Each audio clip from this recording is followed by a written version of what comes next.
Olá pessoal, sejam todos bem-vindos.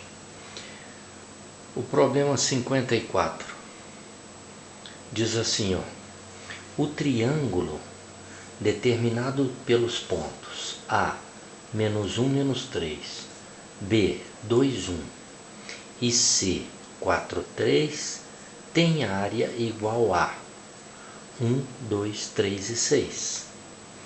Então ele deu 3 pontos no plano, 3 pontos A, B e C, certo? Que devem formar um triângulo e está pedindo a área desse triângulo. Por que eu estou dizendo que devem formar? Porque é bom lembrar que quando os pontos são colineares, quando eles estão na mesma reta, não forma triângulo. Claro, a área do triângulo é dado pelo módulo do determinante dividido por 2. A metade do módulo do determinante é a área do triângulo. Que determinante? O determinante formado pelos pontos A, B e C.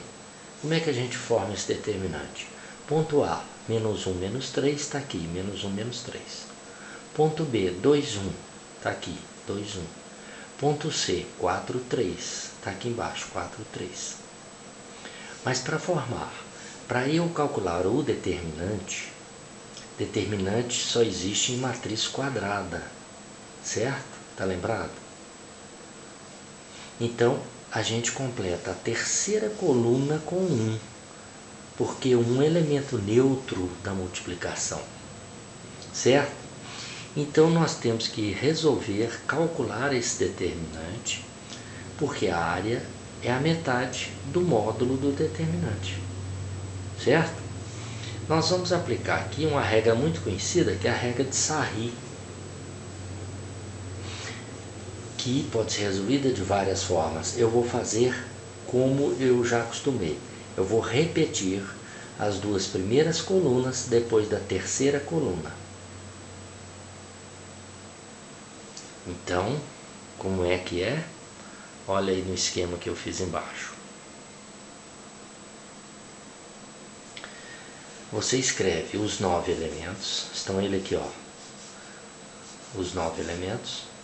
Depois da terceira coluna, que está aqui, que é a coluna do 1, você repete a primeira coluna e a segunda coluna de novo.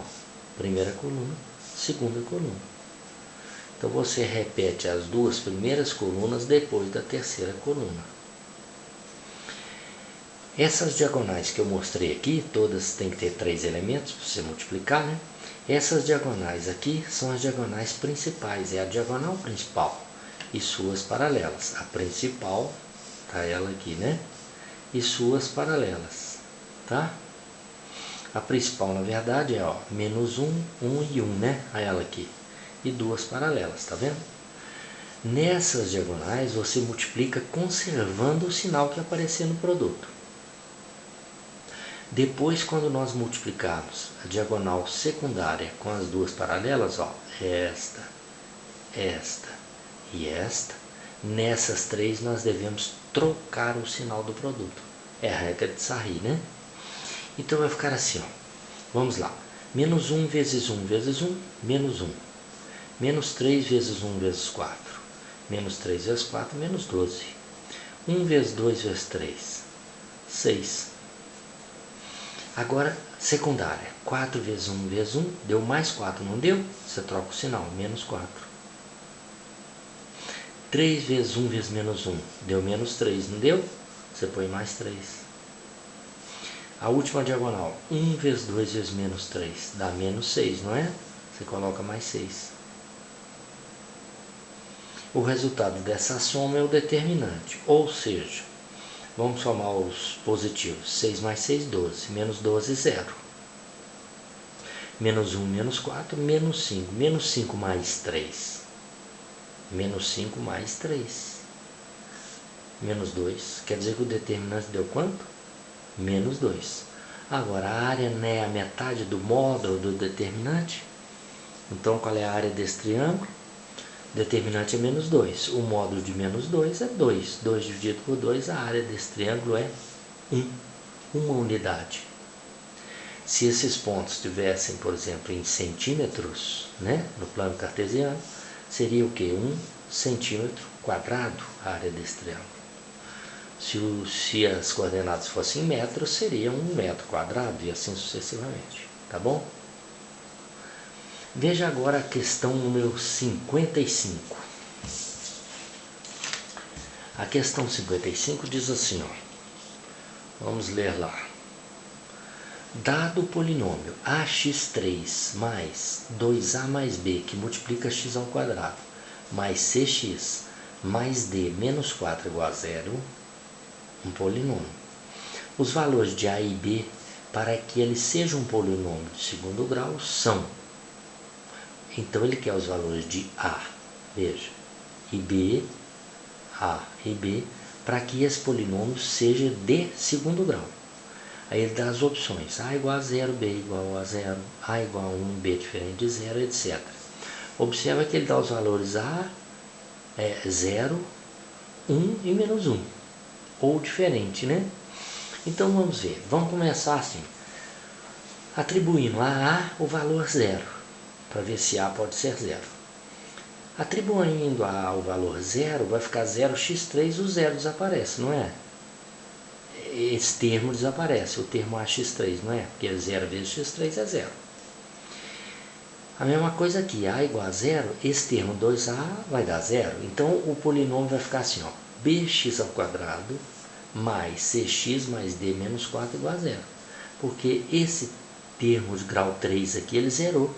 Ele não existe mais, o polinômio passou a ser o quê? Um polinômio de segundo grau, quando a for 0.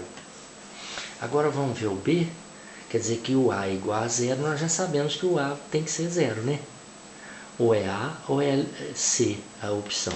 Agora vamos ver o b. Se o b for 0, vai ficar assim, ó, ax3 mais o b igual a 0, olha aqui, b igual a 0 desaparece, não é? Mais, etc. Então substitui o b por 0. Só sumiu esse termozinho aqui, o b. Aí ficou ax3 mais 2ax2 mais cx mais d menos 4 igual a 0. Isso é polinômio de quê?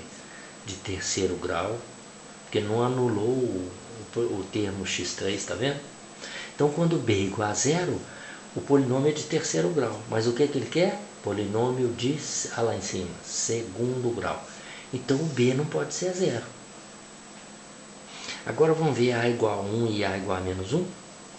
Se a igual a 1 e menos 1, coloca lá em cima. Se aqui for 1, não vai anular x3, o polinômio vai ser de terceiro grau. E se o a for menos 1, mesma coisa, vai ficar menos x3, não vai anular x3. Então, quando a for 1 ou menos 1, o polinômio é o quê? De terceiro grau. O que você conclui? Que o a tem que ser 0, mas o b tem que ser o quê? Diferente de 0. Porque você viu que quando b é igual a 0, o polinômio é de terceiro grau. Ele quer os valores de a e b para que o polinômio seja de segundo grau. Tá bom? Então, quando a é igual a 0, polinômio de segundo grau. Quando b é igual a 0, polinômio de terceiro. Então, b tem que ser o quê? Diferente de 0 para ser polinômio de segundo grau. Tá aí a opção. Corresponde lá no problema a opção letra C. A é igual a 0, b diferente de 0. Pessoal, estão aí mais duas questões. Eu não vou fazer mais agora, porque já é tarde, eu estou cansado, estou querendo dormir, tá bom? Então na próxima aula eu vou trazer mais questões dessa prova do CFS 2016. Então, até mais pessoal, muito obrigado.